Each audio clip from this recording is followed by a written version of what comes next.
Congratulations, Curious Ruminant was released in this day. You were 24 in your story. I want to know, sir, how do you feel in releasing a new chapter in your life for the fans around the world? Well, how I feel is it's another year, another album. It's what I do for a living. I've been doing it for a long time. So it feels continuity. It's just another record. It doesn't feel like it's a big occasion. It's just another record. What I do, my job. For this new album appears very interesting musicians. Andrew Giddens, who was recording with the band since 2007, as well James Duncan, who has collaborated with you many years ago. But the big point is the debut of Jack Clark on guitar. What impression have you, Ian, about the contribution of these musicians in this new album, about the identity of the song, of course? Well, the guys in the band are always an important part to every record. They're the ones who interpret my music in their way, and they have a certain amount of latitude to do what they feel is the right thing to do. But as a record producer, it's my job to try and guide them through the arrangements and the ideas and make from it something that is mutually enjoyable. But, my first most important reason to make new music is for me. It gives me a good feeling. Secondly, it's for the band.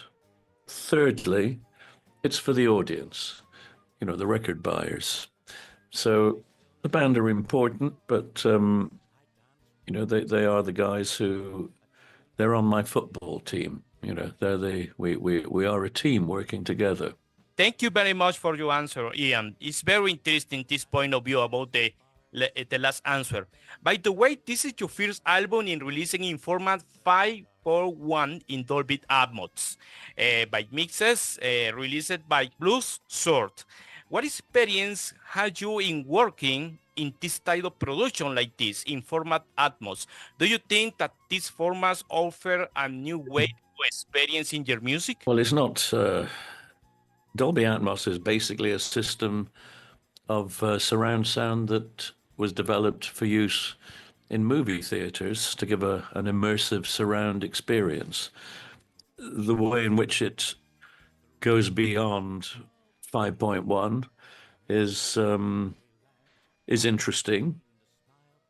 It's interesting for people to listen to if they have the equipment to listen to it with.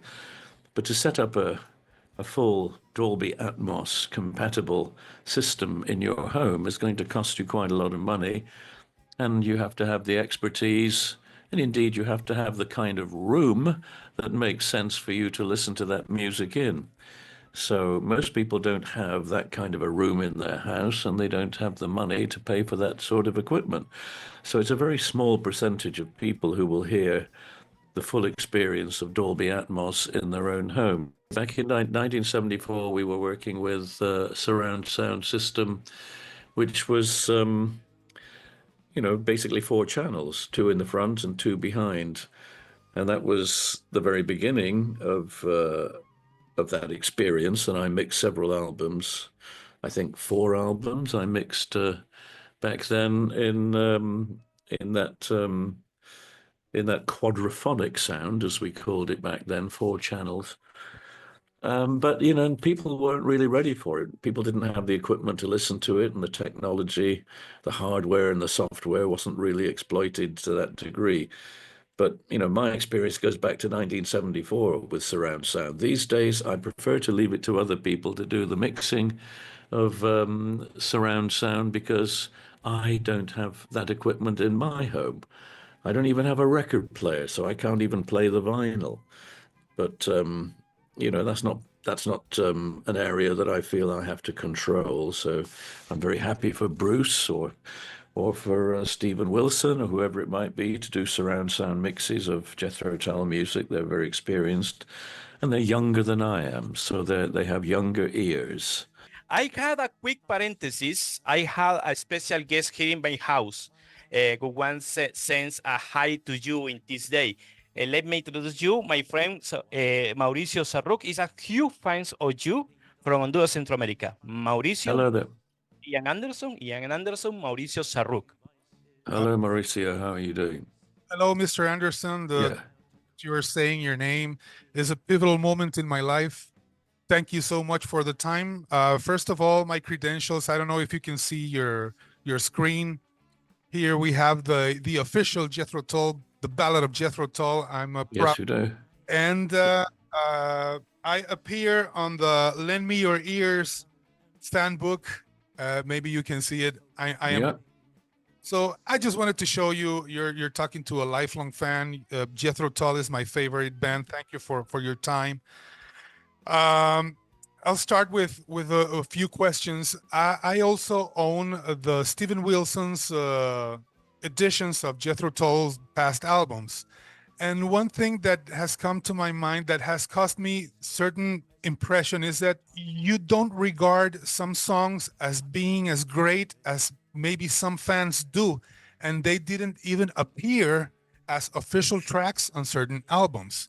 Maybe I can name you 4 tracks that to me are monumental for Jethro Tull, but in their time, they weren't considered as maybe as good enough as to appear on the albums as official tracks.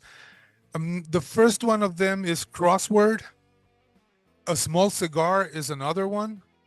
Jacqueline and Kelpie. These songs to me are immense in their beauty. After all this time that has passed, what is your impression on these songs? Do you think it was a mistake not to include them as official songs, or it was the right decision at the time? It was the only decision at the time because there isn't always enough space to include everything on an album, and you have to make choices. You know, if you have, back in the days when those records were released, it was vinyl only. That was the only option we had. And on vinyl, you know, maybe 20 minutes per side.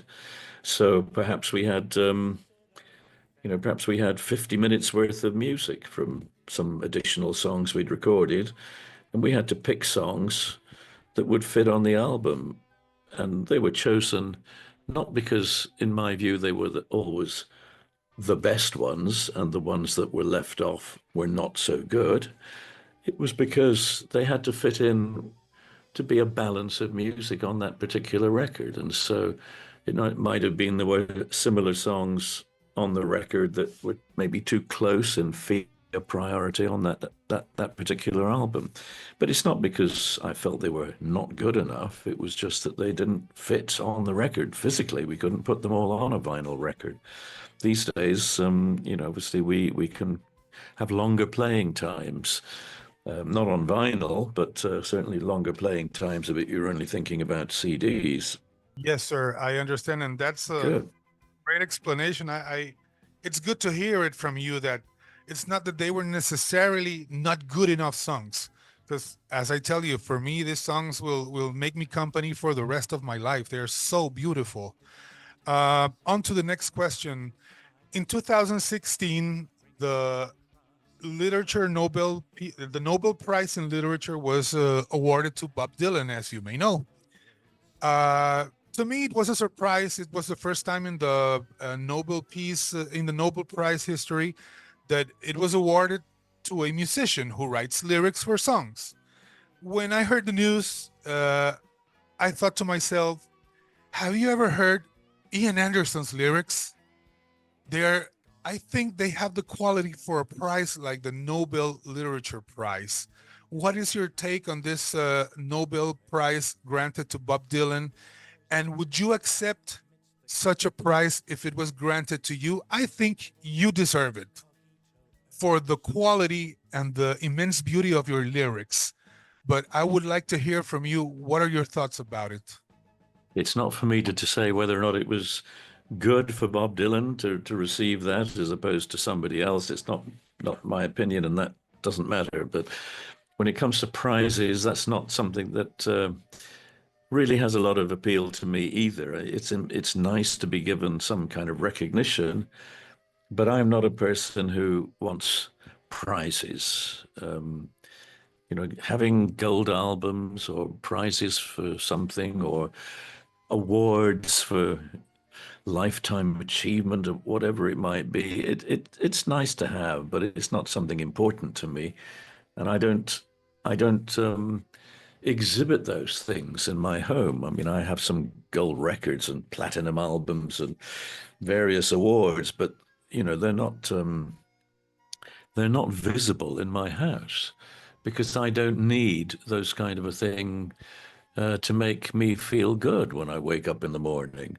It's not an important thing, and so prizes to me are not really important. They're nice to have, and I'm grateful, but they're not important. So if your next question was going to be anything about the U.S. Rock and Roll Hall of Fame, don't worry about it. It's not important to me. And if somebody asks me, if somebody wants to award me something, the chances are I am not going to be available to come and pick it up in person. So that's kind of embarrassing. If you get awarded something and you don't show up to receive it, that might be a little bit rude. Yes, sir. I understand. Thank you for your answer. As a final question, since 2022, you've been on a binge of putting out records, which for me as a fan is a beautiful thing. You started with the Zilla Gene, then Rock Float, and now Curious Ruminant, almost 1 year apart from each other. Can we expect that continuity next year, or from for the next 2 years, another new album? Is that your mindset right now? No, I don't have a mindset on it. If you'd asked me at this time last year, will there be a new Jethro Tull album? I would have said I have no plans for a new Jethro Tull album. If you'd asked me that in March of last year, I would have said I have no plans to make one. And if you ask me this year, I'm going to say I have no plans to make another one. But I don't have any plans not to make one. That's a little bit different. So we'll just see what happens. Maybe in June of this year, where my year planner shows me that I don't have any concert tours to, maybe I'll wake up on the 1st of June and suddenly have a great idea for a new record. But maybe I won't. So we'll have to wait and see. Thank you so much. I'm giving the microphone to Johonny again. Thank you so much. It's an immense and gigantic honor to have spoken to you. Great. Nice to talk to you too. Take care. You gave me the best day of the life of this man. Eh? Well, maybe that day isn't finished yet. Perhaps he'll go back home to his wife and his children and his cat and his dog, and they will make it a perfect day for him. On Drink of the Same Well, we had a very awesome tracks. Puppet at the Puppet Master, Curious Ruminant, the Tipu House, Stygian Hand, Over Jerusalem, but Drink from the Same Well. Oh my God, this is a beautiful track, sir. You use the bamboo flute in a piece with roots in a previous collaboration with Harpsat Sausia. What is to like to return to the material, to this material, and how important is for you expand the sonority of the flute in your music, the flute in your music? I always enjoy playing the flute on any new record, but it's something that I don't think too carefully about it. I just try and enjoy it. So sometimes I play with a more rounded and smoother sound. Sometimes I play in a more aggressive way. I like to use the instrument in the fullest way possible.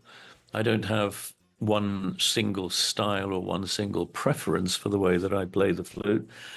I like to explore the full range of the instrument.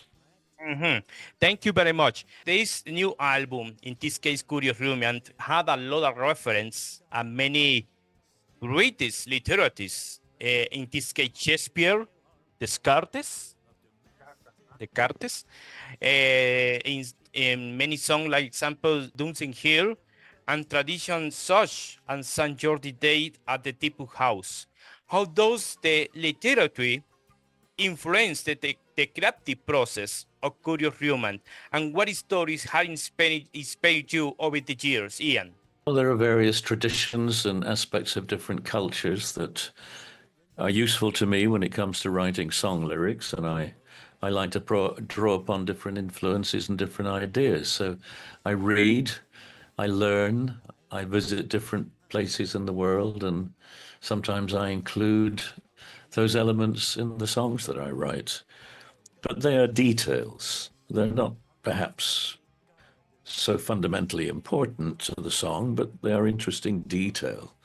It's like being an artist painting a picture, and you have maybe a central subject, but you also include in your painting maybe some detail that is in the periphery of the frame of reference. And that's what songwriting is about to me. It's about having a main subject, but having other elements of detail that add to the story. Many bands around the world, like example from Spain, Mago de Oz and New, and Central America, for example, Guatemala, in the case from Alux Nahual, High and Norwich, the influence of Jethro Tull on the song. How do you perceive the contribution of your music for the problem of hard rock and progressive metal in another bands for another parts of the world? Well, Jethro Tull's music over the years has influenced many different people, just as many different people influenced me back in the 60s and even in the 70s. So it's part of the musical exchange that musical artists give to each other. Some influences, some examples, some ways to learn about what you do and how to do it perhaps better. So we all learn from each other. That's what the creative arts are all about. Sometimes people don't go to college to do that. We learn by listening to what other artists tell us in their music, in their work, or in movies, in television, in painting, in poetry. We learn from other artists. I think that's the best way to learn about the culture of different places, different people, different kinds of music. And so, sure, we will have influenced some bands in some other countries, just as some other musicians in other countries have influenced me. More back when I was young, because I don't really listen to very much music since the mid-1970s. But, from, say, 65 to 75, I listened to a lot of music, and much of that music, musician myself. Final question before the end the interview. In 2025, Minstrel in the Gallery turns 50 years, and Root to Branches turns 30. I don't know, sir, do you have any plan for commemorate these records with a kind of special tour or a special edition for the fans? Every year, the particularly Warner Music, before that catalog was owned by EMI, they come up with with remixes and box sets and new editions of that music, and sometimes we find some additional music to add into the new release or the re-release to make it more of an event for the fans, I suppose. And next ones are the Living in the Past album, which is complete and will be released later this year. And following that, we're working on an edition of remixed the Under Wraps album to include some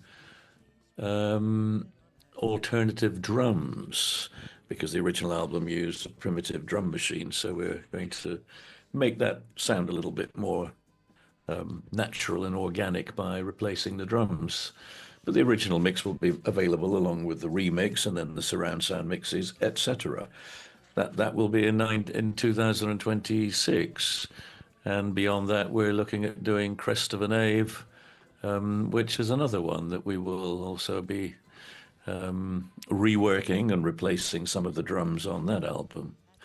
That's all I can tell you at the moment, but those are being discussed all the time with Warner Music, who are the guys who will be responsible for those remixes and re-releases. Okay, sir. Thank you very much. With this question, we end the interview here. Only want to say to you, thank you very much for your time in your house.